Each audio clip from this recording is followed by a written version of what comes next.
Assalamualaikum warahmatullahi wabarakatuh. Perkenalkan, nama saya Heni Dwi Utami. Saya adalah mahasiswa Universitas Terbuka jurusan PGSD BI semester 3. NIM saya 858648187. Baik, kali ini saya akan mempresentasikan tentang modul 3 KB1 pada pembelajaran seni di SD.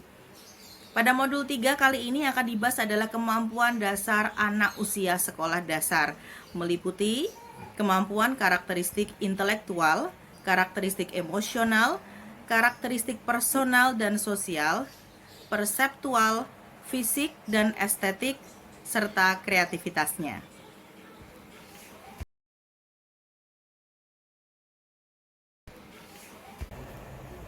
Kemampuan yang pertama adalah kemampuan intelektual anak.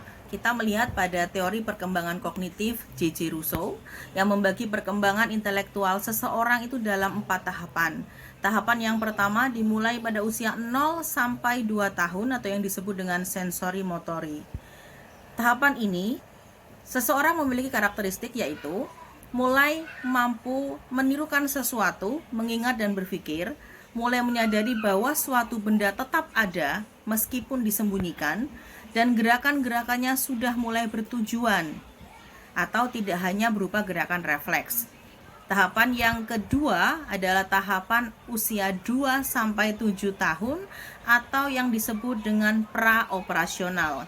Karakteristiknya mulai mampu berkomunikasi menggunakan simbol-simbol atau kata-kata dan bilangan, mampu berpikir operasi satu arah, dan masih sulit melihat pandangan orang lain atau pada usia ini egonya masih sangat tinggi.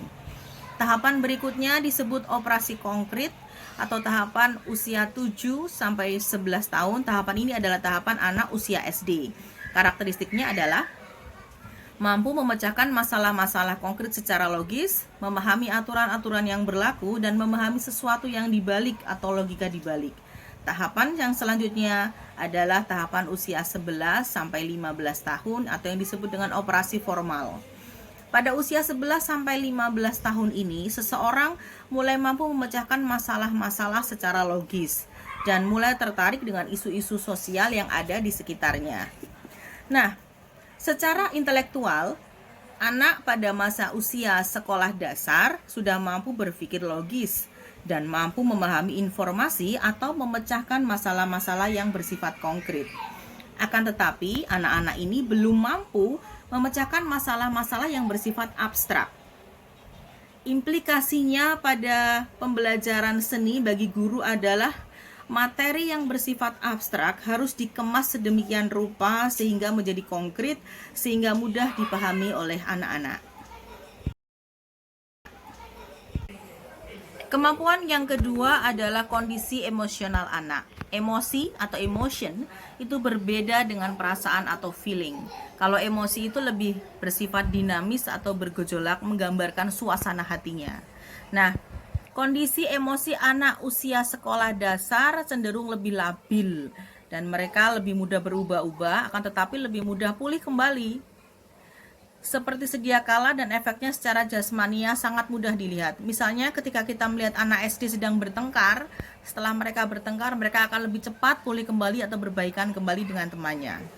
Nah, implikasi kondisi emosi anak usia SD pada pembelajaran seni bagi guru adalah ini akan memberikan kesempatan bagi anak-anak untuk mengekspresikan atau mengaktualisasikan dirinya, perasaannya juga melalui karya seninya sesuai dengan minat dan taraf perkembangannya. Kemampuan yang ketiga adalah kondisi sosial anak. Pada masa sekolah dasar, anak sudah bisa keluar dari lingkungan keluarganya, dia sudah bisa bermain keluar, mereka mulai menaruh perhatian pada orang lain, mencari teman yang sebaya, yang akrab, dan mampu bermain dengan bekerja sama dengan orang lain tersebut, baik secara individu maupun berkelompok-kelompok. Nah, implikasinya bagi guru dalam pembelajaran seni adalah memilih materi atau metode pembelajaran seni yang berorientasi kepada pembiasaan perilaku sosial pada anak, misalnya dengan cara berkelompok. Selanjutnya adalah kondisi perseptual anak.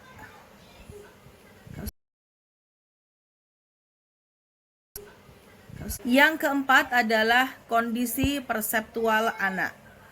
Pada masa usia sekolah dasar, anak sudah mampu mencerna informasi yang berasal dari luar dirinya apabila dihubungkan dengan hal-hal yang sudah diketahuinya. Pada masa ini, anak-anak juga selalu ingin mengetahui segala hal. Rasa ingin tahunya kan sangat tinggi. Nah, implikasinya bagi seorang guru dalam pembelajaran seni adalah memanfaatkan segala sesuatu yang ada di sekitar anak atau pengetahuan yang sudah dimiliki sebelumnya. Nah, ketika guru contohnya memperlihatkan beberapa foto-foto atau rekaman gambar tari-tarian dari berbagai daerah, anak akan mencoba untuk menyerap, mencerna, membandingkan, dan bahkan mungkin memberikan tanggapan berdasarkan tingkat pengetahuan dan pemahaman yang dimilikinya. Selanjutnya adalah kondisi fisik anak. Menurut Rousseau, tahapan perkembangan kondisi fisik anak itu ada 4 tahapan. Tahapan yang pertama 0 sampai 2 tahun merupakan usia asuhan. Tahap yang kedua 2 sampai 12 tahun masa pendidikan jasmani dan latihan panca indera. Tahap yang ketiga 12 sampai 15 tahun periode pendidikan akal. Dan tahap yang keempat, 15 sampai 20 tahun merupakan periode pendidikan watak juga agama. Nah, pada masa siswa sekolah dasar atau anak usia SD, pendidikan jasmani dan panca indera seyogyanya mampu memaksimalkan pertumbuhan jasmani dan fungsi panca inderanya. Pada masa ini, anak-anak juga menyukai aktivitas-aktivitas yang bergerak atau aktivitas jasmani. Implikasinya bagi guru pada pembelajaran seni adalah sedapat mungkin memberikan peluang bagi anak untuk bergerak, bermain, dan beraktivitas fisik dalam kesenian. Jadi, siswa tidak harus duduk diam mendengarkan guru, tetapi siswa harus bergerak aktif. Yang keenam adalah karakteristik estetik anak. Karakteristik estetik ini merupakan perasaan yang berhubungan dengan keindahan. Nah, karakteristik anak usia SD sifatnya berbeda atau khas dengan orang dewasa. Hal ini sesuai dengan karakteristik pribadinya yang masih polos, murni, dan juga jujur. Nah, secara apresiatif, mereka sudah mampu menangkap gelar atau getar rasa keindahan yang berasal dari luar, meskipun sifatnya masih sangat subjektif.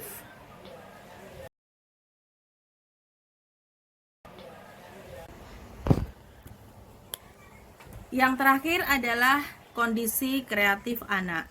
Kreativitas itu berkaitan dengan kemampuan untuk melakukan atau menemukan sesuatu yang baru, bahkan juga kemampuan untuk mengidentifikasi adanya masalah yang baru, termasuk bagaimana cara menyelesaikannya. Nah, ekspresi dan aktualisasi diri ini merupakan salah satu kebutuhan psikologis yang penting bagi anak usia sekolah dasar.